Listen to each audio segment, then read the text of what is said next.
Hello everyone, good morning to all of you. Chapter third history का the Delhi sultans के बारे में हमने डिस्कस करना शुरू किया था लास्ट वीक से। एंड लेक्चर फर्स्ट जो है ऑलरेडी कंप्लीट हो चुका था।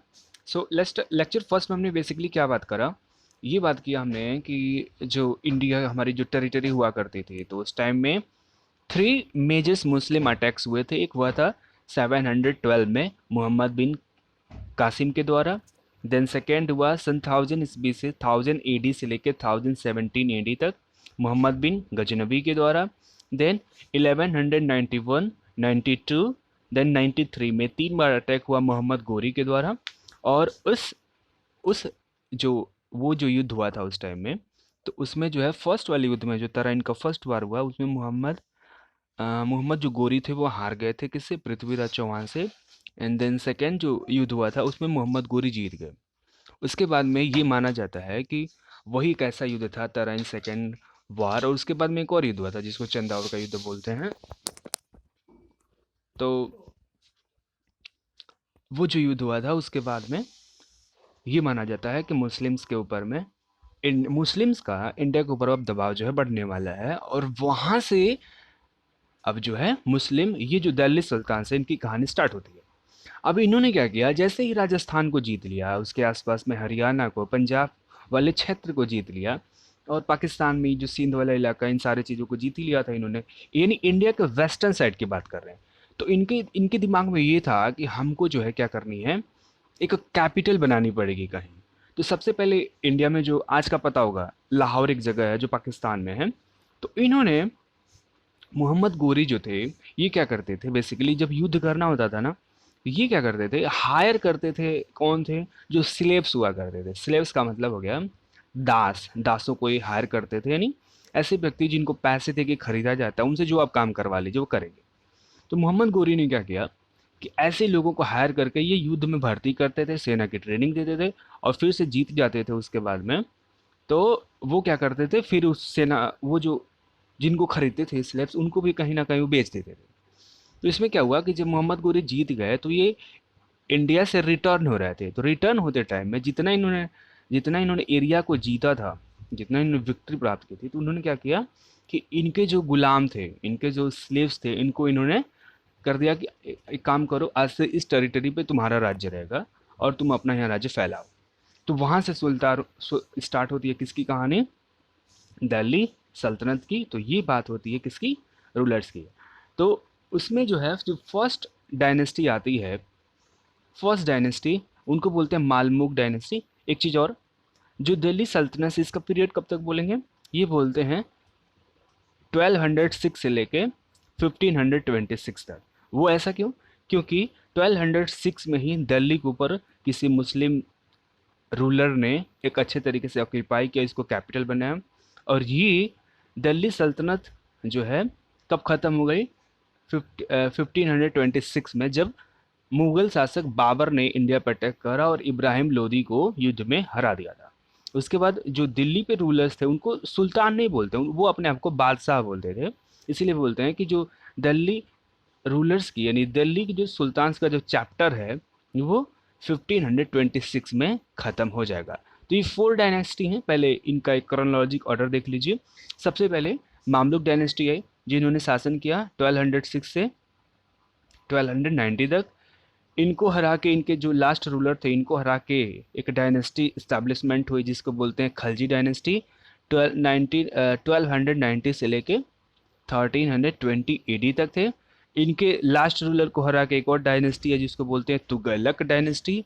इनका जो रूलिंग पीरियड था वो था 1320 से 1414 तक।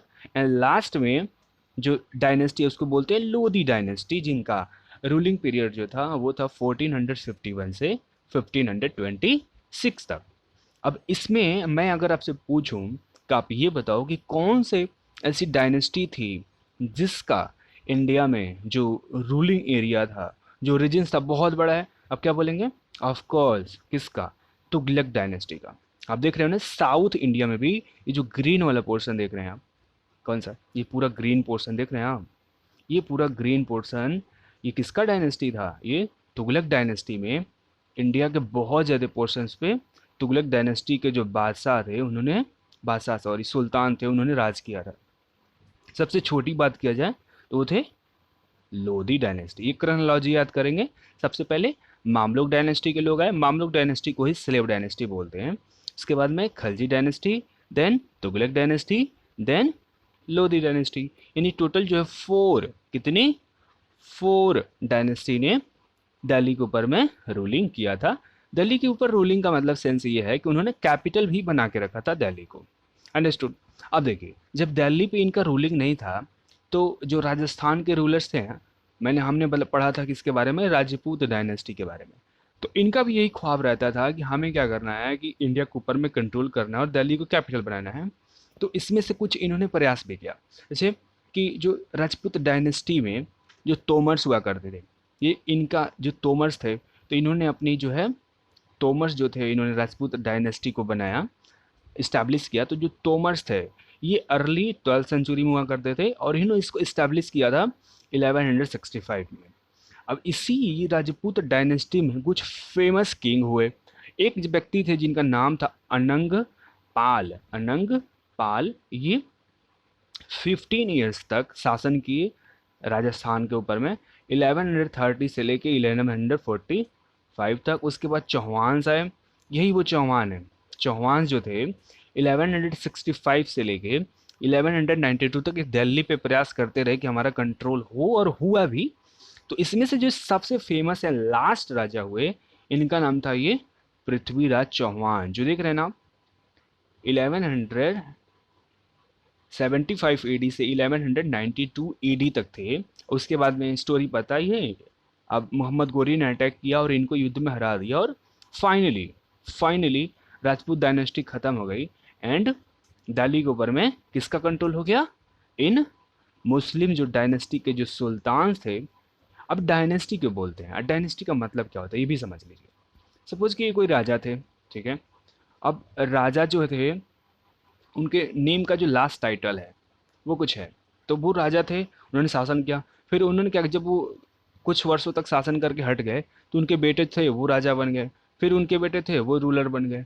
तो ये क्या होता है कि एक ही, यानी कह सकते हैं कि रेस, एक ही रेस यानी एक ही वंश के लोग जो है राजा बनते हैं, उसीलिए इसको बोलते हैं डायनेस्टी। तो ये डायनेस्टी थी। मामलुक डायनेस्टी को क्या बोलते हैं, स्लेव डायनेस्टी। अब इन डायनेस्टीज में कौन कौन से ऐसे रूलर्स थे उनके नाम भी जान लेते हैं। तो सबसे पहले बात कर रहे थे किसकी, मामलुक डायनेस्टी की। तो मामलुक डायनेस्टी को, ये बेसिकली कहाँ के रहने वाले थे, ये थे तुर्कमेनिस्तान के। कैपिटल है, कैपिटल कहाँ मिलेगा, वेस्ट एशिया में जाएंगे, एटलस खोलेंगे हम, वेस्ट एशिया में जाइए, कैस्पियन सी मिलेगा। कैस्पियन सी के ईस्ट कोस्ट पे देखेंगे तो एक कंट्री मिलेगी जिसका नाम है तुर्कमेनिस्तान। तो ये जो अर्ली टर्किश रूलर्स थे ये वहाँ के रहने वाले थे और ये इंडिया पे आए थे रूलिंग करने के लिए। और इन्हीं को स्लेव डायनेस्टी भी बोलते हैं और इन्हीं को मामलुक डायनेस्टी भी बोलते हैं। तो इसको इस्टेब्लिशमेंट किसने किया था, कुतुबुद्दीन ऐबक ने। कुतुबुद्दीन ऐबक कौन था, ये एक दास था, किसके, मोहम्मद गोरी की जो सेना थी उसमें एक दास थे बेसिकली। इसके बाद इनके दामाद थे, इनके बेटे नहीं थे ये, इनके दामाद थे, उनका नाम था ससमुद्दीन इल्तुतमिश। ससमुद्दीन इल्तुतमिश। तो ये कुतुबुद्दीन ऐबक के दामाद थे इल्तुतमिश, इन्होंने शासन किया। और इनका जो शासन पीरियड रहा ये बहुत ही लंबा था, यानी 1210 से देख लो एडी से लेकर के नियर अबाउट 26 ईयर तक इन्होंने दिल्ली के ऊपर में शासन किया, रूलिंग किया। उसके बाद इल्तुतमिश की बेटी आई और ऐसा बोला जाता है कि पूरे दिल्ली सुल्तनत में, पूरे दिल्ली के दिल्ली सल्तनत में ये पहली ऐसी महिला वुमेन रूलर्स थी जो दिल्ली की राजगद्दी पे बैठी थी। वो कौन थी, रजिया सुल्तान। इनका नाम बहुत सुने होंगे और बेसिकली 4 साल तक थी ये इल्तुतमिश की बेटी थी, ठीक है। उसके बाद लास्ट में, अभी इसका देखिए गैप है क्योंकि इसमें बहुत सारे रूलर्स आए, लेकिन वो जो रूलर्स थे ना उनके पास इतनी पावर नहीं होती थी और उन्होंने कोई अच्छा काम नहीं किया। हम उन्हें रूलर्स के बारे में पढ़ते हैं हिस्ट्री में जिन्होंने बहुत अच्छे काम किए, बहुत बुरे काम किए। उनके कार्यों का जो है आज तक प्रेजेंट में या पास्ट में बहुत ज़्यादा, बहुत लंबे, कह सकते हैं कि लंबे समय तक उनका इम्पैक्ट रहा उनके काम का। उन्हीं के बारे में हम पढ़ते हैं, उनसे सीख लेते हैं, उनसे हम सीख लेते हैं जो स्टूडेंट। एज अ प्रेजेंट में हम ह्यूमन बींग्स हैं तो उनसे क्या हम सीख ले सकते हैं कि उन्होंने जो गलतियाँ करी उन गलतियों से क्या सीख ले सकते हैं, उन्होंने जो अच्छा काम किया क्या वो अच्छा काम हम भी प्रेजेंट में कर सकते हैं। इन सारी चीज़ों के बारे में हम हिस्ट्री बेसिकली पढ़ते हैं। उसके बाद लास्ट में जो है उनका नाम था गियासुद्दीन बलबन। तो गियासुद्दीन बलबन को ही हरा दिया था किसने? गियासुद्दीन बलबन को हरा दिया खलजी डायनेस्टी ने। तो खलजी उसके बाद अब इनकी रूलिंग फिनिश करके खलजी डायनेस्टी स्टैब्लिशमेंट, तो खलजी डायनेस्टी को बनाया जलालुद्दीन खलजी ने। उसके बाद आए हैं एक व्यक्ति जिनका नाम था अलाउद्दीन खलजी। इन्होंने, ये दो यानी फेमस राजा थे इस डायनेस्टी के, इनके बारे में पढ़ेंगे। देन थर्ड जो डायनेस्टी है उनको बोलते हैं तुगलक डायनेस्टी। क्यों बोलते हैं इनको? तुगलक डायनेस्टी। इसका अब तुगलक डायनेस्टी में भी गयासुद्दीन तुगलक ने इसको इस्टेब्लिशमेंट किया। उसके बाद इनके बेटे थे मोहम्मद तुगलक, इन्होंने रूलिंग किया। उसके बाद इनके बेटे फिरोज शाह तुगलक, इन्होंने रूलिंग किया। उसके बाद में कुछ पीरियड के लिए, अब देखिए तुगलक जब डायनेस्टी चल रही थी उसी में कुछ पीरियड के लिए, ज़्यादा समय के लिए नहीं, कुछ 20 और 25 ईयर्स के बीच में एक डायनेस्टी आ गई जिसको बोलते हैं सायर डायनेस्टी। छोटी सी डायनेस्टी थी। इसमें एक रूलर जो है थे बहुत फेमस थे, उनका नाम था खिज्र खां। इनके बारे में भी पढ़ेंगे। देन जो लास्ट में है लोदी डायनेस्टी। तो लोदी डायनेस्टी में एक ही फेमस राजा हुआ, उनका नाम था बहलोल लोदी, जिनको पानीपत की फर्स्ट लड़ाई में बाबर ने हराया। नहीं सॉरी, बहलोल लोदी ने तो इसको इस्टेब्लिशमेंट किया था। इब्राहिम लोदी इसके जो लास्ट रूलर थे, इनको पानीपत की फर्स्ट लड़ाई में यानी 1526 ईडी में बाबर ने हराया एंड दिल्ली के ऊपर में या पूरे इंडिया में मुगल डायनेस्टी का इस्टेब्लिशमेंट किया था। तो ये क्रोनोलॉजी ऑर्डर रहेगा और एक एक करके हम सारे रूलर्स के बारे में अच्छे से पढ़ेंगे। होपफुली आपको ये वीडियो अच्छा लगा होगा। Thank you.